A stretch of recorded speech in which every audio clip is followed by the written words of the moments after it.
I'd lived in Maple Creek Estates for 6 peaceful years before the trouble began. My wife, Emma, and I bought our little corner lot house because of the calm streets, friendly neighbors, and the promise that this was a community that cared. We didn't realize that meant cared a little too much. It started with a letter, one that looked innocent at first.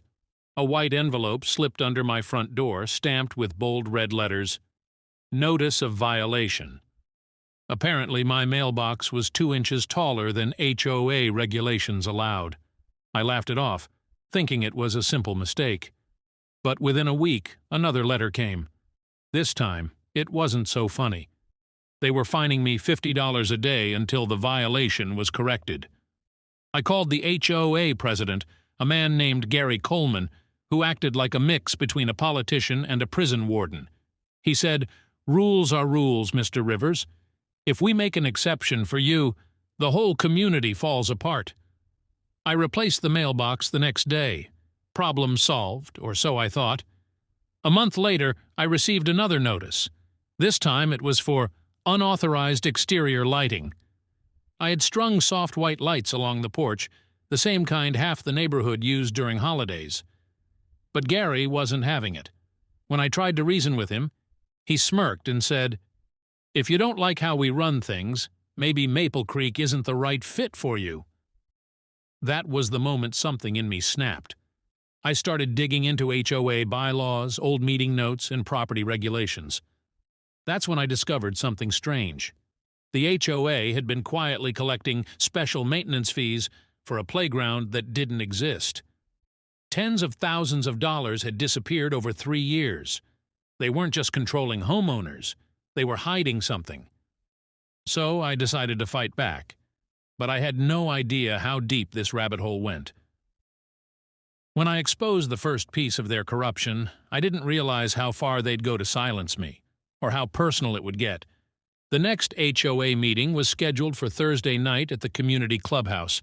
I'd never attended one before, most homeowners didn't, but after what I'd when I walked in, the room smelled faintly of coffee and tension. Gary, the HOA president, sat at the head of the table like a self-appointed king. His smile vanished the moment he saw me. "Mr. Rivers," he said, tightening his tie, "you're not on tonight's agenda." Guess that's about to see. For a few seconds, no one spoke. Then a he laughed it off. Baseless accusations, misinterpreted data, but the numbers didn't. I wasn't just angry anymore. I was determined. The next day, I sent the files to every homeowner in the neighborhood, along with a note. Know where your fees are going. W. That night, I came home to find my mailbox open again, empty this time. A single note sat inside. "Stop digging." I called the local police, but they shrugged it off as a prank. Emma wanted me to drop it. "It's not worth it," she said, voice shaking. "These people are dangerous." But I went bigger. I contacted a local reporter, but that meeting never happened. Because before sunrise, my car was towed from our driveway.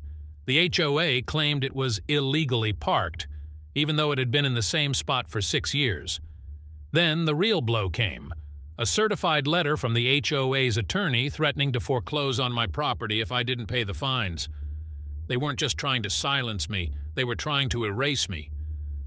When the HOA tried to take my home, I realized I had only 2 choices: fight them in court. The morning I got the foreclosure notice, I stood on my porch staring at it like it was some kind of bad dream. My hands were shaking, but not from fear, from anger. They were really going to try and take my home just because I stood up to them. Emma came outside, her eyes red from crying. "We can't fight this, Michael," she whispered. "They'll drag us through court for months. We'll lose everything." I wanted to believe her, to just walk away. But something deep inside me refused to let these people win. That night, I went through every document I'd gathered, spreading them out across the kitchen table. Bank transfers, emails, and meeting notes. Then I saw something I'd missed before. A payment of $18,000 to a landscaping company called Greenfront Services. But when I looked it up, it didn't exist. The address led to an empty warehouse on the edge of town. That was my breaking point. I recorded everything, every violation letter, every phone call, every missing dollar. Then I emailed the entire file to the reporter I'd spoken to earlier, along with a simple message. They're trying to take my home. I need this story out, fast. By the next morning, the story was online. Homeowner exposes possible fraud within local HOA. It exploded. Neighbors started showing up at my door, angry and ready to act. Even the local news station parked a van outside Maple Creek Estates. Suddenly, Gary wasn't smiling anymore. That night, the HOA held an emergency meeting. Of course, I wasn't invited, but that didn't stop me. I showed up anyway. When I walked through those clubhouse doors, the room went silent. Gary stood up, red-faced. "You're not welcome here, Rivers." "Neither is corruption," I said, tossing a printed copy of the article onto the table. Mrs. Holloway, the same woman who'd questioned Gary before, stood up slowly. "Is it true, Gary? Did you take the funds?" He stammered something about miscommunication, but it was too late. The members were turning on him. I left that meeting feeling like I'd finally made a dent in their armor. But when I got home, I realized the fight was far from over. Because sitting on my porch was another envelope. No name, no return address. Inside was a single photo. It was me standing in front of the reporter's office. Someone was watching. I thought exposing the truth would end it, but the HOA had other plans. And this time, they made it personal. That photo changed everything. Until then, I thought I was just dealing with corrupt board members. But now, I realized someone was following me, tracking my every move. I showed the photo to Emma, and she went pale. "Michael, this isn't just about money anymore. These people are dangerous. I wanted to believe she was wrong." But that night, the proof came. Around midnight, our security camera caught headlights pulling into the driveway. A figure stepped out wearing a hood. They ripped the camera from the wall and drove off. I filed a police report, but the officer barely looked interested. "Probably just kids messing around," he said. "But kids don't send surveillance photos in unmarked envelopes." The next morning, I found another HOA violation notice stuck to my door. Unauthorized exterior surveillance equipment. They were fining me for the very cameras I'd installed to protect my family. That was the final straw. I posted the footage I still had, along with the threatening photo, on social media. Within hours, it blew up. Homeowners from other states started sharing their own HOA horror stories. A few even offered legal advice. By noon, I had a voicemail from a law firm willing to represent me pro bono. Finally, I had someone in my corner. We filed a civil suit against the HOA for harassment, intimidation, and misuse of funds. Once the papers were served, Gary and the board went silent. For 2 weeks, not a word.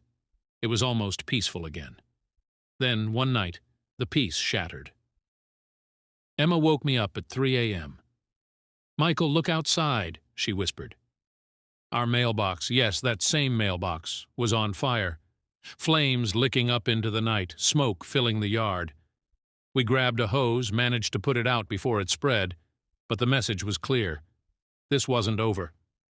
The next morning, the HOA released a public statement claiming I was the one harassing them. They accused me of vandalism, slander, and inciting hostility within the community. My name, my reputation, everything I'd built, was under attack. But if they thought I'd back down, they didn't know me at all. Because that's when I decided to take my fight beyond the neighborhood. I wasn't just going to expose Maple Creek Estates. I was going to expose the entire corrupt HOA system for what it was. When my story hit the national news, I thought justice was finally on my side. Until someone I trusted turned against me. When the news broke, everything changed. The story of the HOA that tried to silence a homeowner spread faster than I ever expected. Reporters camped outside the neighborhood gates. The HOA board resigned one by one, and Gary, my personal nemesis, was nowhere to be found. For a few days, it actually felt like I'd won. Emma smiled again. Neighbors stopped avoiding me and started thanking me. Some even called me a hero. And when a state investigator contacted me for more evidence, I thought, finally justice is coming. But victories like this never come without a cost. 2 weeks later, I got a call from my lawyer, Daniel. His voice sounded different, strained. "Michael, the HOA just filed a countersuit. They're accusing you of defamation and interference with contract," I laughed. "They can't be serious." "Oh, they are," he said quietly, "and it's strong. Someone gave them access to your private emails, the ones between you and the reporter." My stomach sank. Those emails included everything: unpublished photos, financial records, even personal messages between Emma and me. Only one person besides me had copies of those files: Daniel. When I confronted him, he didn't deny it. "You don't understand," he said, eyes darting away. "They threatened to destroy my practice." I had no choice. No choice. Those words echoed in my head like a bad dream. Within days, my story flipped. The same news outlets that once praised me were now questioning my motives. Headlines changed from "Local Man Exposes HOA Fraud" to "Homeowners Claims Under Investigation." They'd turned the tables. Again. Still, I wasn't done fighting. I went back to the documents, looking for anything I'd missed. That's when I found something buried deep. A transaction linking Gary to a developer's company that had purchased abandoned lots throughout our subdivision. It hit me all at once. The missing HOA money wasn't just stolen. It had been used to quietly buy up property. Gary wasn't running the HOA anymore. He was planning to own the entire neighborhood. I had one final chance to stop him. I uploaded everything: proof, statements, documents, to a secure cloud and sent them to every journalist I knew. This time there would be no silence, no legal tricks, no cover-ups. And as I hit send, my phone buzzed with a new text message. No name, no number. It just read, "You should have stayed quiet." I thought I'd exposed the truth, but that message proved the fight wasn't over. Because sometimes the real power behind the HOA isn't the board. It's the people pulling their strings. They burned my mailbox. They tried to take my home. But when that anonymous text hit my phone, "You should have stayed quiet," I finally understood something terrifying. This wasn't about one neighborhood anymore. It was about control. Someone was watching me, and they wanted me scared enough to stop digging. 2 days later, I sat across from Detective Lawson at the precinct. The man looked exhausted, but when I handed him my phone, his expression shifted from concern to something else: fear. He read the message, then said quietly, "We traced the number. It's a burner, registered out of state." "Which state?" I asked. He hesitated. "Arizona." That word hit harder than I expected, because that was the same state where Green Front Services, the fake landscaping company from my earlier investigation, was supposedly based. Lawson rubbed his temples. "Michael, you need to listen to me. We've seen similar shell companies pop up in multiple states. Florida, Nevada, Texas. They all tie back to property management groups, just like your HOA. Someone's laundering big money through these associations." It felt like my world tilted. What started as a $50 mailbox fine was turning into a multi-state corruption ring. That night, I went through every record I'd collected: financial reports, fake invoices, bank transfers. Hours passed before I noticed a name buried in one of the digital signatures: Coleman Holdings, LLC, Gary Coleman. My old HOA president. He wasn't just a power-hungry neighbor. He was part of something massive. An organized network of HOA boards used to funnel money into hidden real estate deals. The HOAS weren't enforcing order. They were quietly buying the land beneath us. Then came another email. No message, just a single attachment titled, "You're not the only one." Inside were hundreds of documents. Homeowners from across the country with identical stories: fraud, intimidation, forced foreclosures. Each case traced back to the same corporate web. And buried at the end was a spreadsheet with a chilling column header: "Recovered assets, residential." Dozens of addresses listed beneath it, including mine. They didn't just want my home. They'd already planned for it. I stared at that list until the screen blurred. Emma's voice pulled me back. "Michael, "Please," she whispered. "Stop before they make you disappear." But I couldn't. Not now. Not after everything. So I called the reporter. My voice was steady this time. "This isn't one HOA," I said. "It's a nationwide operation. And I'm ready to go public. When that story went live, I thought I'd exposed their corruption. But I was wrong. I hadn't uncovered the network. I'd stepped right into it.